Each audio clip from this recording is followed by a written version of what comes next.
कथा वैद्यस्तथा ज्योतिषं व्याकरणं च धनुर्धरं जलतरं मंत्राक्षरं वैदिकं कोकं वाहनवाजिनं नटनृतं संबोधनं चातुरी। नाट्यशाला, नर्तनशाला, ये सब वास्तुशास्त्र का विषय है। नटनृतं संबोधनं चातुरी विद्यानां चतुर्दश प्रतिदिनं कुर्वन्तु नो मंगलम्। ऐसी विद्याएं वो हमारा प्रतिदिन मंगल करें, ऐसी प्रार्थना इस मंगलाचरण में की गई। आदरणीय यहाँ के सभी वास्तुशास्त्र के विद्वज्जन, हमारे इस वास्तुशास्त्र के प्रवर्तक आचार्य जो यहाँ अन्य कार्यों में व्यस्त हैं लेकिन मन से वो सर्वत्र उपलब्ध हैं, आचार्य देवी प्रसाद त्रिपाठी जी, ये वास्तुशास्त्र के प्रवर्तक आचार्यों में यहाँ गणना होनी चाहिए। और जितने भी यहाँ डॉक्टर अशोक थपलियाल जी और देश बंधु जी, नवीन जी इत्यादि सब, हमारे योगेश जी और सभी अध्येता गण, ये एक ऐसा शास्त्र है जो सदा सर्वदा से उपयोगी रहा। ऐसा माना जाता है कि जब वेदों की रचना हुई तो सबसे पहले ऋग्वेद बना। ऋग्वेद में ऋचा परक स्तुतियों से ग्रह नक्षत्र तारों की स्तुति की गई। कुछ ऐसे देवता भी जो हमको दिखाई नहीं देते, जो वेदों के अभिमानी देवता हैं, तत्त मंत्रों में हैं। उसके बाद जरूरत महसूस होने लगी कि इन ऋचाओं का उपयोग मानव जीवन के कल्याण के लिए क्या किया जाए। तो वेदों की रचना के बाद वेदांगों की रचना हुई, उससे पहले उपवेद बने। तो वेदों के जो मंत्र थे उनके अर्थ सबके समझ में नहीं आते थे, तो उपवेद बने। तो ऋग्वेद का जो उपवेद बना उसको हम आयुर्वेद शास्त्र कहते हैं।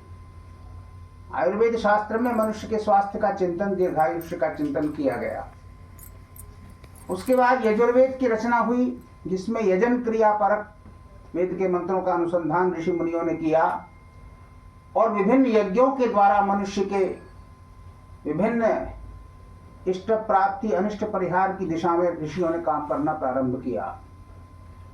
तो जरूरत महसूस होने लगी कि जब हम भगवान की स्तुति करें, यज्ञ करें, तप करें, दान करें, तो किसी काल विशेष में करें। सभी काल एक जैसे नहीं होते। कुछ लोग कहते हैं कि सभी समय भगवान के बनाए हुए हैं, तो जैसे सभी जीव भगवान के बनाए हुए हैं, उसमें कुछ ऐसे जीव भी हैं जिनको हम अपने रसोई घर में स्थान नहीं दे सकते। कुछ ऐसे जीव भी हैं जिसमें अपने घर में शयन कक्ष में स्थान नहीं दे सकते, कुछ को मंदिर में स्थान नहीं दे सकते।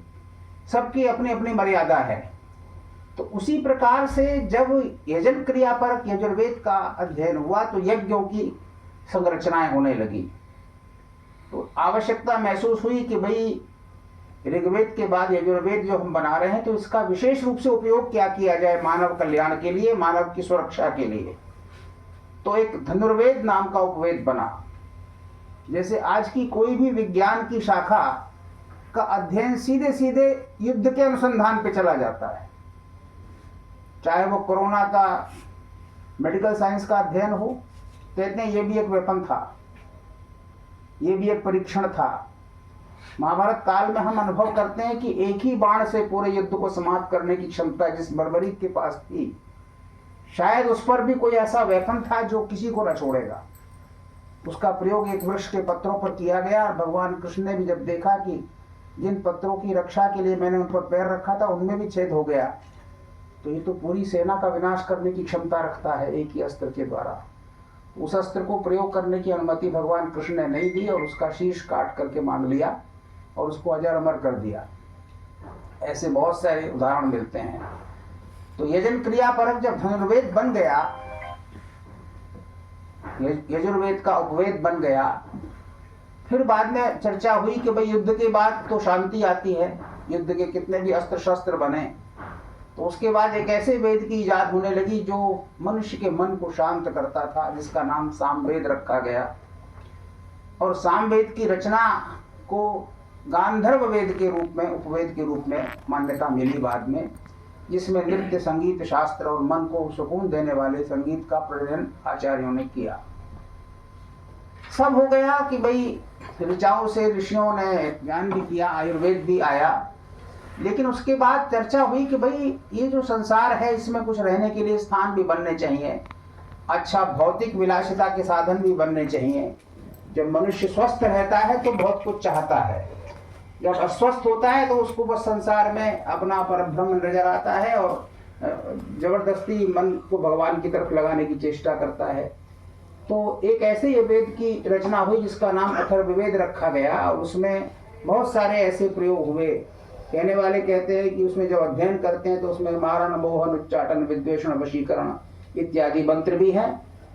और जब उस उपवेद की बात हुई तो एक अथर्ववेद का उपवेद जो है हमारा स्थापत्य वेद बना, जिसको कहते हैं कि ये वास्तुशास्त्र का ही एक रूप है, स्थापत्य वेद, जिसमें स्थापत्य माने जो हम भवन निर्माण करें तो सबसे पहले उसका उपयोग किया देवालय निर्माण के लिए।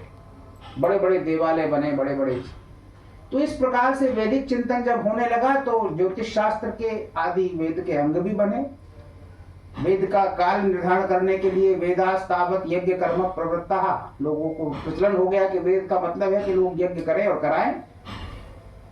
तो यज्ञ कब करें? यज्ञ प्रोक्तास्ते तु कालाश्रयेण, उत्तरायण में करें, किस ऋतु में करें।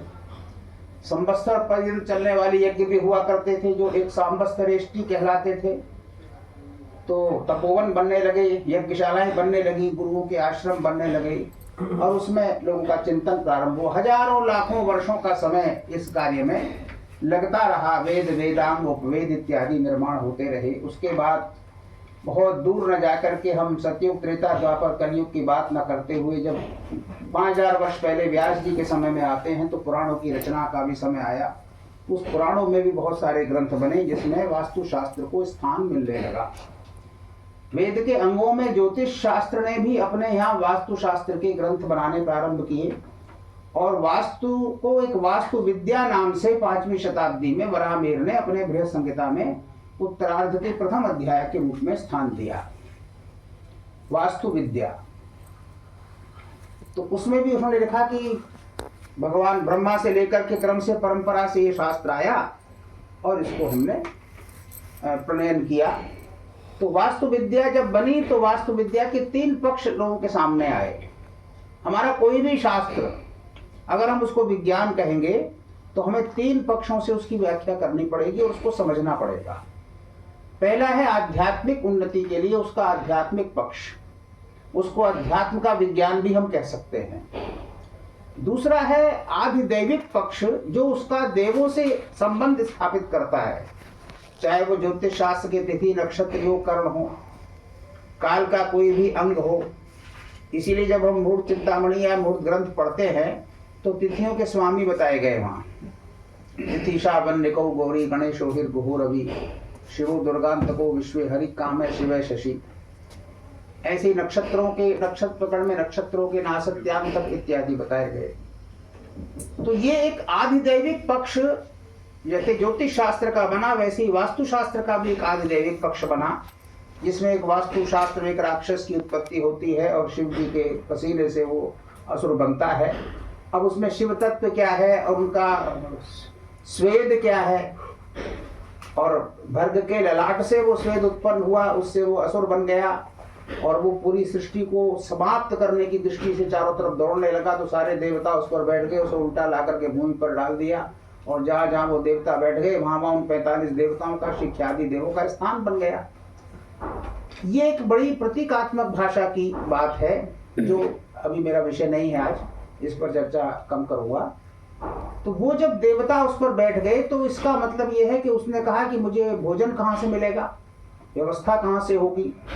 असुर का मतलब ही ये है कि कोई ऐसी शक्ति जो कंट्रोल से बाहर होने के लिए तैयार हो, और सुर का मतलब है जो संसार के कल्याण के लिए ऐसी शक्ति जो किसी भी रूप से कल्याण की व्यवस्था स्थापित करती हो। ये 2 रूप में यदि हम समझे तो बड़ी समझ में आ जाती है बात कि मनुष्य के अंदर ही कुछ ऐसे लोग हैं जो राक्षस गण से प्रभावित हैं, कुछ ऐसे हैं जो देवगण से प्रभावित हैं, मनुष्य तो वो है ही हैं। लेकिन ये केवल नक्षत्र की बात नहीं है, इसको विवाह मेलापक में नक्षत्र से हमने परिभाषित किया है, लेकिन बहुत सारे योगा योग हैं। ऐसे ही वास्तु का एक वातावरण होता है जो हम जहाँ बनाते हैं, चाहे वो मंदिर हो, चाहे वो मठ हो, चाहे वो कोई भी निर्माण हो, चाहे वो गृह निर्माण हो, उसमें भी एक वासा वातावरण होता है जिसमें रह करके आसुरी शक्ति बढ़ने लगती है और जिसमें रह करके मानवीय शक्ति का विकास होता है, देवत्व का विकास होता है। तो भारतीय वास्तु शास्त्र के ये जो 3 पक्ष हैं, इसमें आधिदैविक जो पक्ष है वो वास्तु शांति का मूल है।